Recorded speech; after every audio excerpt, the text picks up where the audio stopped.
A-I-D-A. A, attention.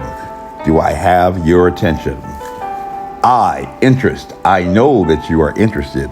D, decision. Have you made your decision for Christ? Action, honest.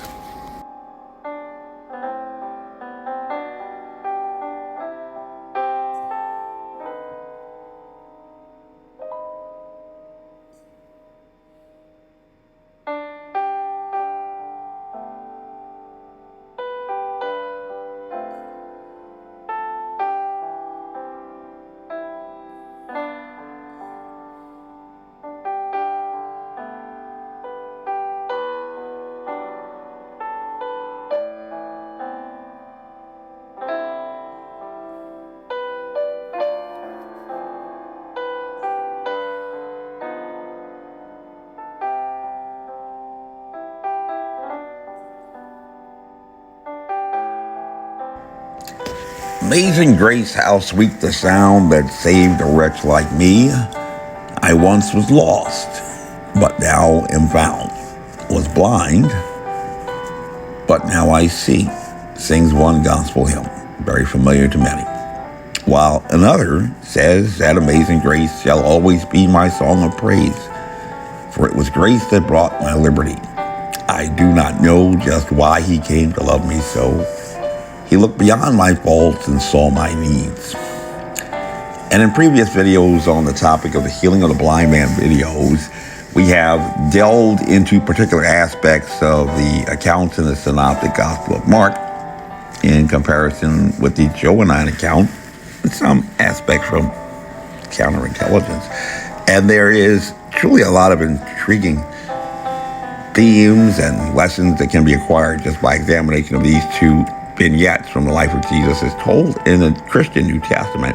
But for the next few moments, we're going to dig just a little bit deeper into yet another common thread that emerges in these two distinctly separate narratives, but which yet share some common structural elements, which might be of particular interest for those perhaps in an undergraduate course on the topic of the Bible as English literature. A bit of a misnomer on account that the King James Version was not the first record of these scriptures, and Jesus did not speak like Sir Richard Burton.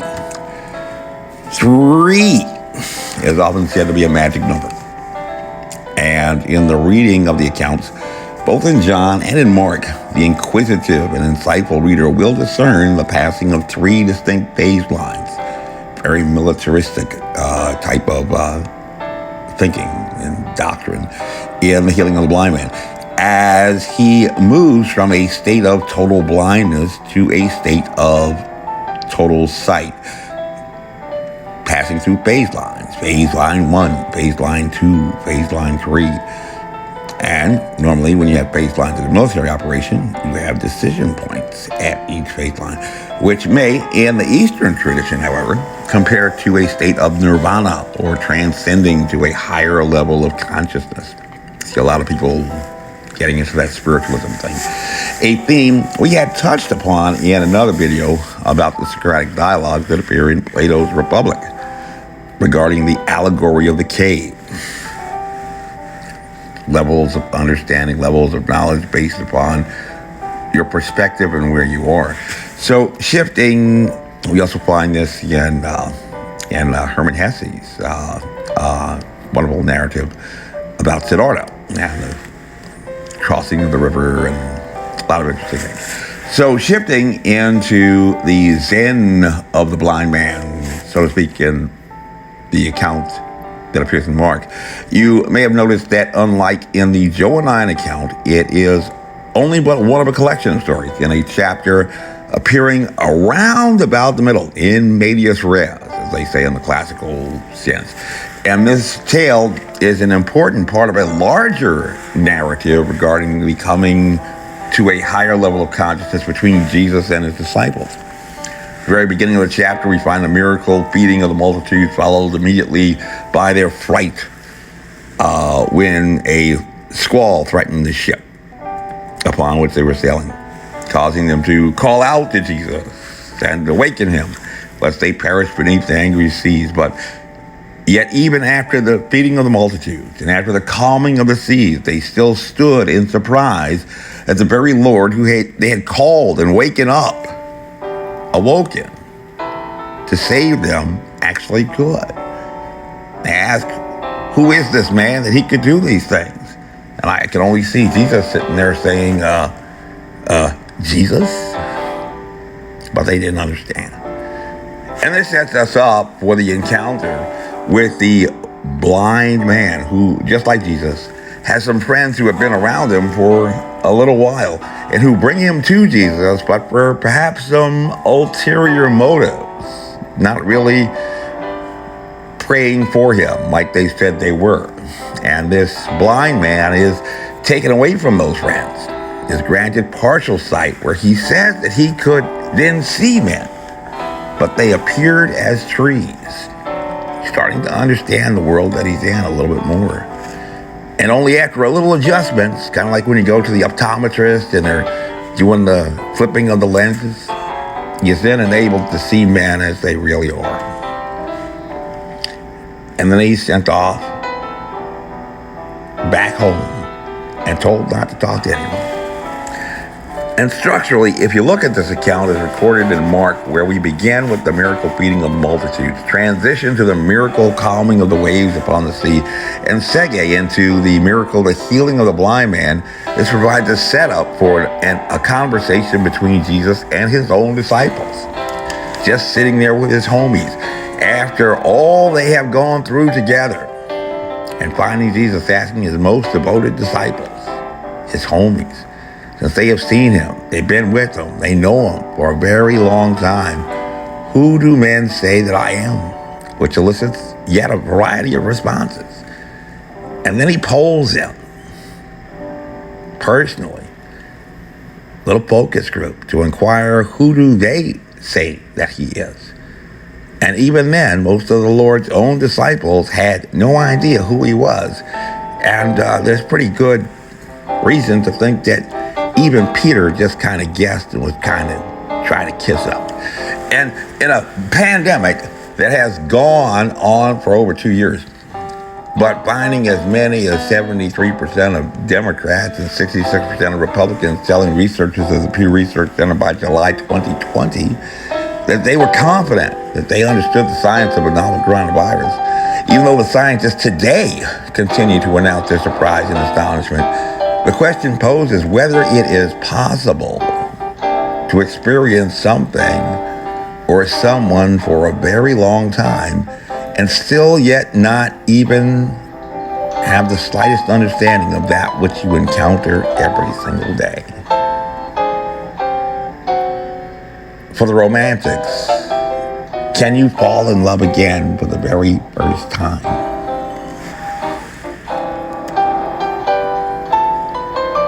In a pandemic, do you really understand the terms regarding social distancing, lockdown orders, and facial coverings?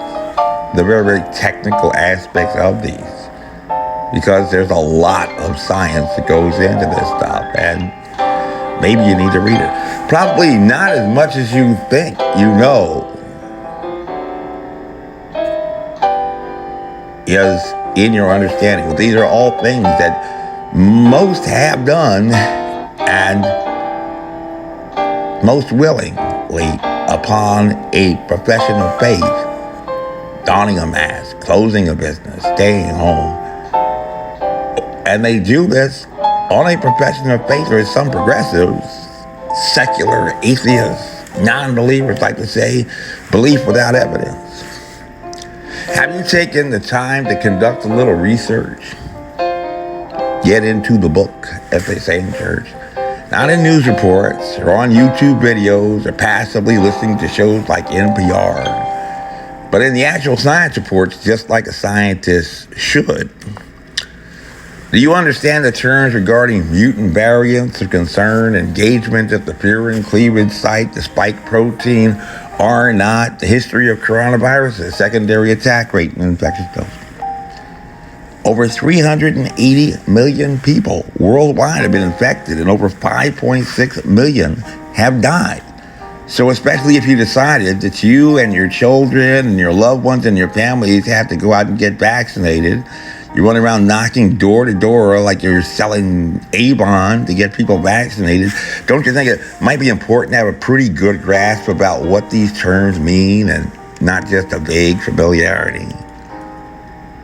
You don't just want to be a salesman selling a product that you don't understand. Do you know the differences between immunogenicity and efficacy and effectiveness? They're very, very different things.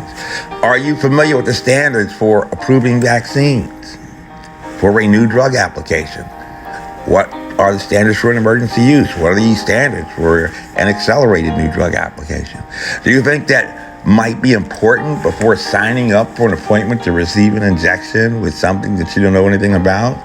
Don't you read the labels when you go to the grocery store, or do you just throw stuff inside your basket and then let your kids throw stuff inside your basket when you get to the checkout counter and then just buy it all?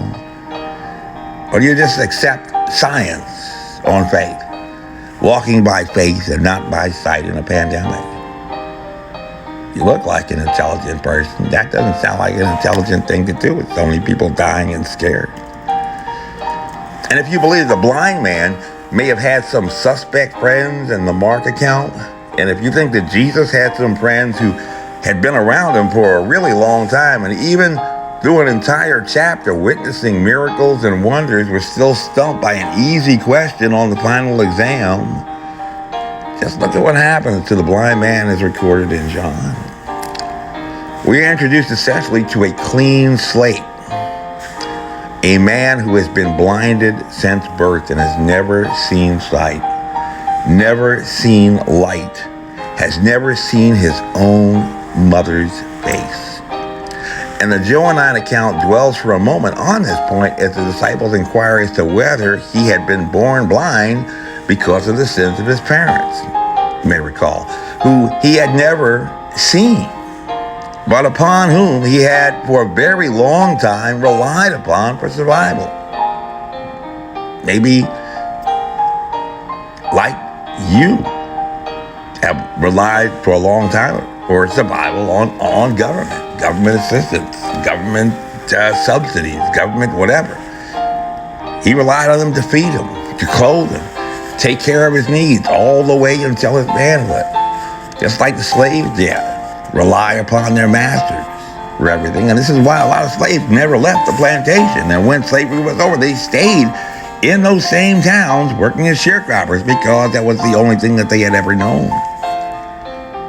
And the blind man was entirely reliant upon those parents.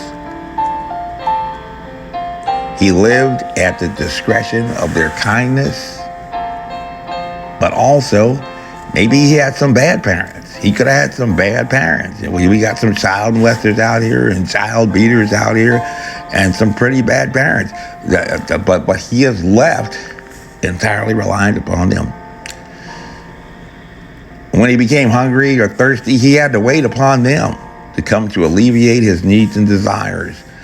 And since he had never known anything else, he may have felt them and even heard them, but he never even once saw their faces, nor any of the people in the town or even the leaders in the synagogue. But what happens as soon as he receives his sight? His world entirely changes.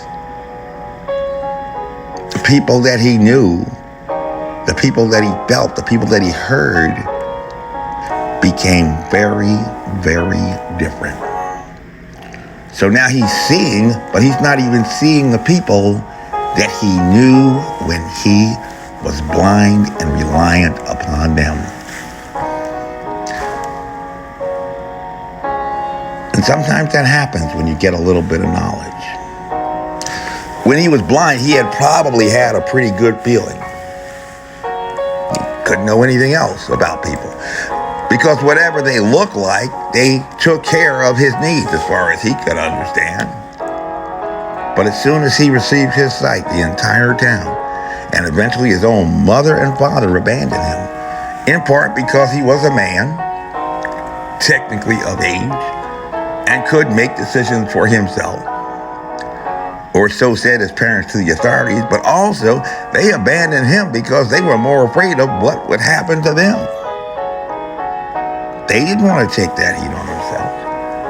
And Jesus does not paint a very good picture, is what I'm saying, of how men act in these accounts, especially when you get to know them a little bit better.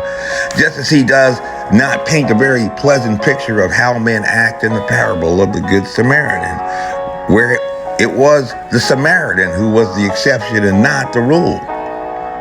We often talk about the Good Samaritan as if he was the rule, but he's not the rule.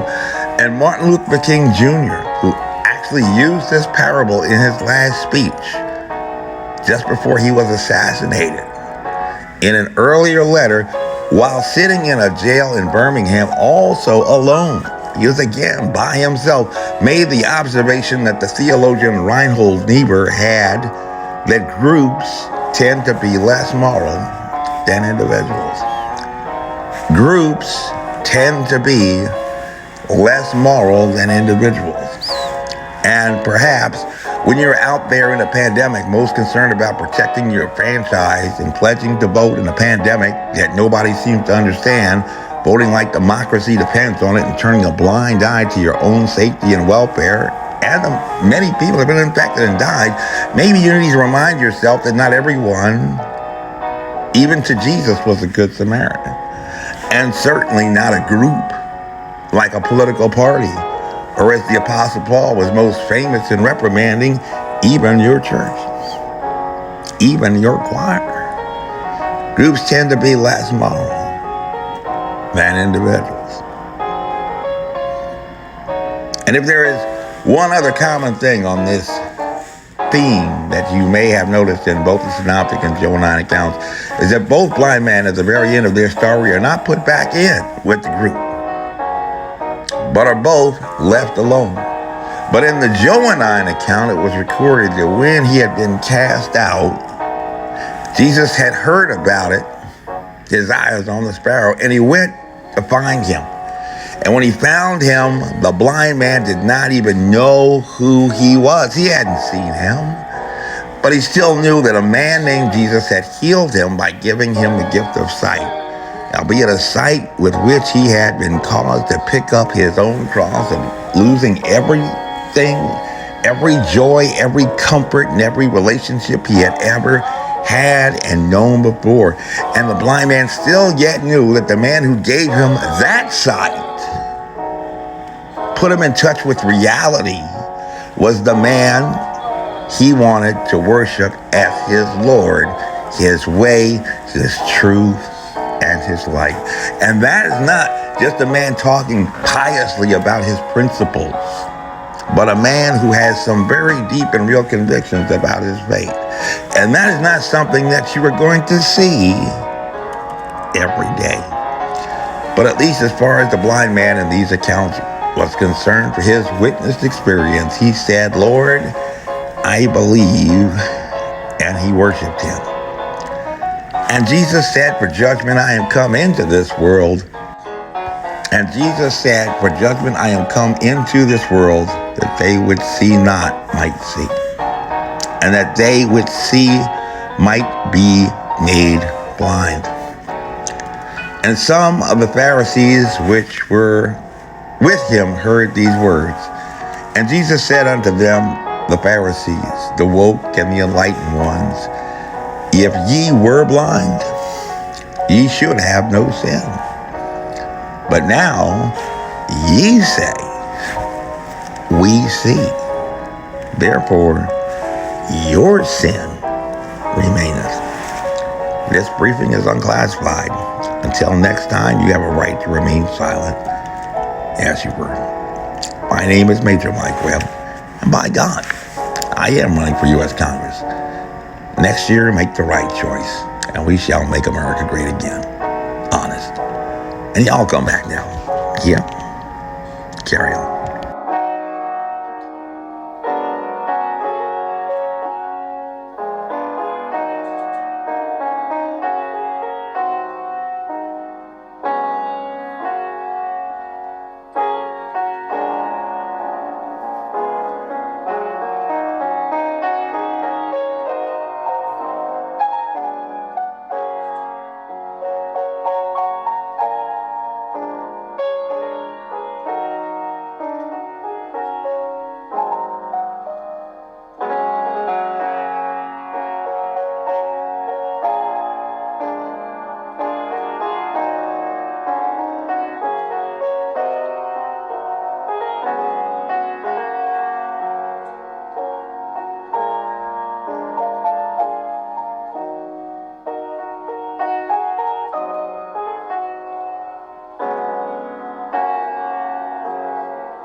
This advertisement was authorized by Mike Webb.